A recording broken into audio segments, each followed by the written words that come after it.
Almost there. One and all, ladies and gentlemen, boys and girls, children of all ages. Welcome back. Welcome back to your favorite show with your favorite bro. It is Quick Takes, Season 3, Episode 14. This is the C. This is the third one. The weekender. We are bidding farewell to week 14. And let's get into it. We could have wished for a better Sunday, but it was still, not bad. 8-4, I do believe, in a 12-game slate. Can never go wrong. 118, 84, and 1, and we keep it pushing for today. And it is a good one. 8-4, just like our Sunday matchup. It is the Philadelphia Eagles traveling out to LA, taking on these Chargers. And in this one, I'm rocking out with the Eagles. Why do I say that? Yes. Okay. Firstly, yes. To a degree, it is a divisional hate. We kind of wished upon a Broncos failure. That did not happen. The Chiefs failure kind of did happen. They are not getting the divisional crown. Now, just to kind of satisfy our hate watch, let's not call it hate. Let's just call it diss watch because, we don't carry that type of energy. We don't hate nobody. But in a diss watch, like I mentioned, Broncos diss watch kind of didn't go too well for us against us. Makes it even worse. Chiefs, it did kind of fall for us in our favor where the Texans came out victorious. Now this is the other one where if Chargers lose this, hopefully Indy, even though without Daniel Jones, can do something, figure it out, and then they keep it pushing into the playoffs. Hopefully Chargers get out of the playoffs, just like their tackles who are out of this game. So let's break it down. Starting off, we got to start off with that Eagles offense. I feel like, let's start off with the team that's visiting first, Yeah, let's start off with that offense. Everybody wants to go at Kevin Patullo. Saquon only has over one game over 100 yards. That was a 150-yard game, if I do remember correctly. It was less than 2 months ago, so relatively still old or new, whichever way you want to look at it. If not, most of his games have been around 60. I think he's averaging 60 to 80 yards. He's not going crazy like last year, which does not help Jalen Hurts, which does not help that offense in general. They are not a drop back type of offense.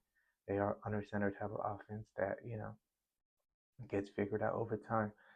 There's going to be tendencies over 17, over 20 games that you give up that over time the other teams that are trying to beat you from the beginning, they're going to start picking those up, and it's on you to kind of change. With the new play caller, you would have expected, most of the old, but a little bit of the new, but it kind of looks like it's just mixed in the middle of different ideologies. Maybe that's just us outside looking in. They did have a lull after their last Super Bowl visit, and then they came back the next year, won it. So maybe this is the year where last year they won it. They come back with a lull. Next year with the new coordinators, they go back into the Super Bowl. We're going to have to see what that entails. But for this one, even looking back at the last 2 weeks where they have not been victorious, which is another reason why I picked this team, because if you look at the team, if you look at the personalities, this is not the type of team that loses 3 in a row. And in Philadelphia, you lose 3 in a row. I mean, they might start, egging Siriani's house. That is going to be a different thing to, egging Kevin Patullo, which I still don't condone. But moving on, it is still Fred Johnson on your right tackle, not Lane Johnson. Him against Tuli Tolo. Let me see if I have his name. I don't even have his name? That's crazy. Tuipulotu. There you go. Tuipulotu. That's his name. Him at right end. He's been going crazy. Opposite of Khalil Mack. Khalil Mack and Jordan Mailata are gonna have phenomenal matchups. On the interior, the monster that is Mekhi Becton. He moved on from winning that Super Bowl with the Eagles in a 1-year rental, essentially. Now he is with the Chargers in a first year of his 2-year deal. Both of his tackles are out. He's playing with backups. It's teetering, for him. It's, either way, it looks like it could have been either or. Maybe Eagles could have found a way to pay him a little bit more. They didn't. Tyler Steen's their right guard. If he can help their line control their game without a Jalen Carter in this matchup, but I do have faith in a Jordan Davis, a former Raiden, Brian Young, Ojomo on the inside to kind of hold up their own, and then let those linebackers who are healthy now go fly around and do their thing. The secondary is going to be, I feel like they could get got, but at the same time, being the Super Bowl champions that they are, they're going to have those moments of break, bend but not break. Having a Quinion Mitchell go up against, Keenan Allen, that's going to be a fun matchup as well. Outside of that, if you look into the Chargers offense, Herbert with a hurt hand. However, getting Hampton back the way Vidal's been running the rock, I know for a fact they're gonna, go back to Greg Roman's special, focus on the run, help the quarterback out off that run game. Maybe on some third downs and stuff. That's when they use Justin Herbert. They might even use Justin Herbert's legs more than they use his arm.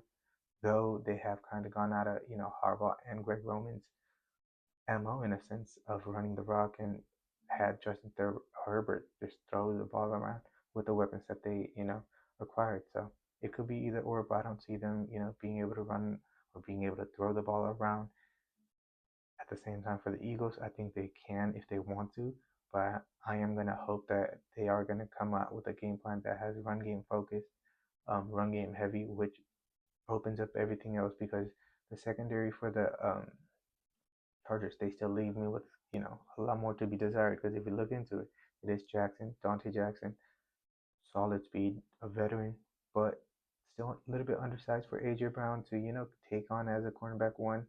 Um, if it's some comeback routes or whatever, if they finally dial those up, I think AJ Brown eats medium, like 14 to 20 yards easily. If you want to take deep shots, you have Devontae Smitty. So going up against Hart and Still, those guys should be, winning their matchups against those corners respectfully. But you also do have Derwin James. He can change the game. You have Dawan Henley. He can change the game. You have Deshaun Hand and some other guys on the interior that can, create a lot of pressure for Jalen Hurts. And most of the times that Jalen Hurts gets pressure on the interior, just like Tom Brady, they do tend to struggle. Let's go back into looking at the numbers between Jalen Hurts and Justin Herbert because this kind of tells you how, media narratives kind of shape you. If you look into it, Justin Herbert, without the tackles that he has, um, he's still putting up supposedly phenomenal numbers: 2,800 yards, 21 touchdowns, 10 interceptions in 12 games. Respectable. On the other side, however, 25-14, 19 touchdowns and 2 interceptions. That's far better because you're taking care of the ball far more. Have probably far less of a running game than the Chargers this year, which is a lot to say, but it is what it is. The O line's been banged up, Saquon's not been at the same level, and your offensive play caller changed. A lot of different changes. However, in this one, defense travels, and if I had to put a money on a defense between the Chargers and the um, Eagles, I will. Though Chargers are probably healthier now.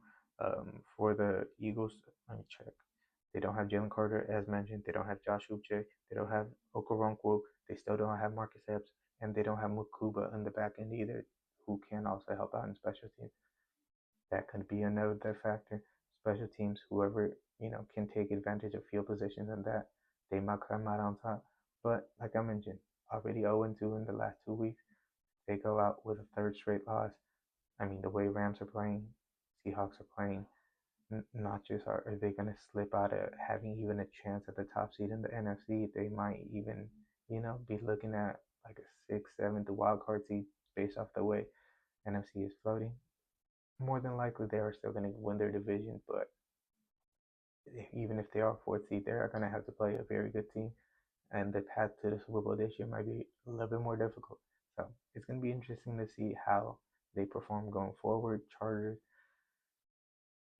it's kind of hard to pick between Chargers or the Colts who you want to go into the playoffs because of the injuries. Colts don't have their quarterbacks anymore. Chargers don't have their tackles anymore.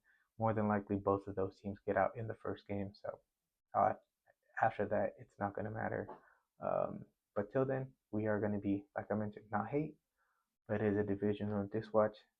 But if you don't want to diswatch, go love watch and go show some love on all the episodes of Quick Takes.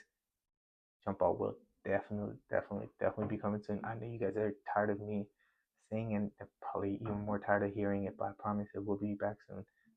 dubs already came out. I talked 2 out of 3 wins on the road. You already know what it is. But Monday Night Football, I hope y'all enjoy. I will be back soon. Till then.